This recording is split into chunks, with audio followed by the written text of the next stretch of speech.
Good evening. What's going on, everybody? How was everybody's day? Hope everybody had a blessed day. I know I did. I'm tired again. I can tell you that. This cold weather's kicking my butt with my knee and my knee struggles. Hobbling around on my knee. I can hardly stand up in the kitchen. My girlfriend and I just opened up our deep fryer for the first time and made some French fries, and I had to have her finish. I couldn't stand out there, man. Knees kicking my butt. But I'm blessed I can still walk. Let's look at the positive instead of the negative, right? Quit crabbing and get into the solution. That's what I always talk about. I'm glad everybody's here tonight. I wanted to talk a little bit about depression in the holidays and how important and how critical depression and anxiety come on, and what to do, the solution, how we deal with it. Um, I work directly with the homeless population, and, I can remember when I was homeless and how the anxiety and stress and depression felt, especially during the holidays. Um, Over 80% of Americans, just in America alone, struggle with some form of depression issue, mental health struggle. In the holidays, it's just tenfold. Um, you know, Depression, stress, anxiety are direct contribution, leading factors to increase AOD, alcohol and drug use and consumption during the holidays.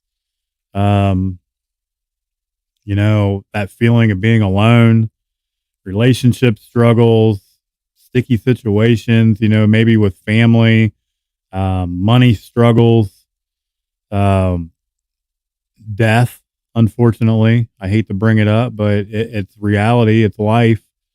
That feeling of hopelessness, I can remember that living on the street and being homeless, and just beating myself up. That poor me attitude. I was super unhappy. I was sad and I was lost. The struggle's real, and there's less fortunate out there, and it's super important to be aware of these signs, especially when we're in recovery, and being aware of those triggers and those emotions and those feelings, those risks, those triggers. I used to numb all that pain and not to feel. And in recovery now, we have to learn a different way. Um, there's just a lot of added stress during the holidays. The solutions for me is not only to stay vigilant in my recovery, um, and participate, but stick to that daily routine, be of service, reach out and share, and just be honest about your feelings and your emotions and how you're feeling. Cause I can honestly say, being a little bit more depressed or feeling kind of blue during the holidays, it isn't unusual and it's pretty normal. Um, I try not to feel that way, but I still go through it myself. It's just a struggle that I deal with. But I just don't stay stuck in those emotions nearly as long as I used to. And I just don't use over it. I share and I talk about it like I am to you guys tonight. When I go through it, I share, I just get honest and I talk about how I'm feeling. Um, Healthy things to do is, getting plenty of rest, making sure you're sleeping, making sure you're resting and you're not overextending yourself and running yourself ragged during the holidays. Overextending yourself and promising too much to other people, can add to that stress and can add to that anxiety. Use the virtual support network. This virtual support network is a beautiful thing, and it just keeps growing and getting bigger and bigger and bigger. It literally leaves us with no excuse except pure laziness not to reach out and ask for help, because it's here 24/7, no matter where you're at in the world, it's here. The virtual support is here, and it's an amazing thing. You can use friends, family, loved ones, sponsors, mentors, anyone that loves and understands you, it's so much easier to reach out and be honest with someone and let them know that you're struggling, that you're not feeling it. You know, you're going through something no matter what it is. You know, we can be placed in risky situations during the holidays that we have to be aware of with family, friends, Christmas parties, because there's usually some form of alcohol and or using going on at some of these parties, and you have to make a decision whether you want to place yourself in that situation or you don't. You know, you got to set those healthy boundaries, and only you can do that. You know, I personally don't choose to put myself in those situations. But if you do, have an exit strategy, you know, have a way out, make a plan. You know, you got to look out for yourself and keep your recovery and yourself number one, or you risk losing everything if you don't. I just simply try not to put myself in those high risk situations. And when I feel uncomfortable, I leave. I've done it before. I've put myself in a situation once and was uncomfortable, and I removed myself from it nearly immediately because I wasn't ready and I wasn't comfortable with the situation. So I have to be able to say no. It's okay to say no, and set that healthy boundary. And the people that love you and understand you and know what you're dealing with are going to understand. And if they don't, okay, that's on them. You got to look out for yourself and keep yourself number one and set your priorities.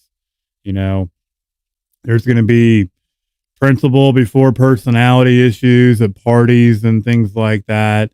You know, for me personally, I try to just set differences aside. I'm going to run into people my entire life that I don't care for or disagree with. That's just normal. That's just a part of life. You know, people are going to like me personally, and there's going to be a lot of people out there that don't like me, and that's okay. You know, it's just that principles before personalities. I'm pretty thick skinned. I can let things roll off my shoulders pretty easy. You know, just try to stay positive. Keep that attitude of gratitude during the holiday, no matter what the situation is. Not even the holidays, just in life general. You know, having that attitude of gratitude and remaining positive and getting out of that stinking thinking is huge. It really is. And just no matter what, don't pick up. You know, keep that focus on yourself and your priorities on you and your recovery, and everything's going to be good. It's going to be so much easier just to share and talk about your struggles, to get through, you know, that depression and that anxiety and that added stress that the holidays, for me, I know always bring on. Just don't get stuck in your head. You know, I know in my head that's a dangerous place to be in. It's a dangerous playground. That's just a bad avenue to go down. You know, just don't get stuck in your head and reach out and talk to someone. It's absolutely the best thing I've ever done in my life, was to be honest with someone else and to share about what's going on with me and how I'm feeling. I want to thank everyone that's here listening tonight. I appreciate your time. I appreciate you tuning in and listening. Please share this. Share. The more we share, hopefully the more we reach and help. I'm going to have an awesome speaker on tomorrow night, guys, at 8:00. I hope you guys can tune in. Hopefully we can stay live for an hour or so and hear an amazing testimony from a gentleman that I highly look up to. He's a true inspiration in the recovery world here in this area. And I'm excited to have him on. He's my first speaker. It's going to be a fun night. So tomorrow night, 8:00 Eastern, I hope you guys can be here and tune in. You guys can all hear Ronnie V's testimony. It's going to be good stuff. Thanks for being here tonight. I'm going to relax and practice a little self-care. I was going to finish eating some French fries, but Addie ate them all. It's all her fault. I'm building her resentment. I'm looking at her staring right now, and she's smacking me. She ate all my French fries, guys. What the hell? It's all good. I love you guys. I hope everybody has a good night.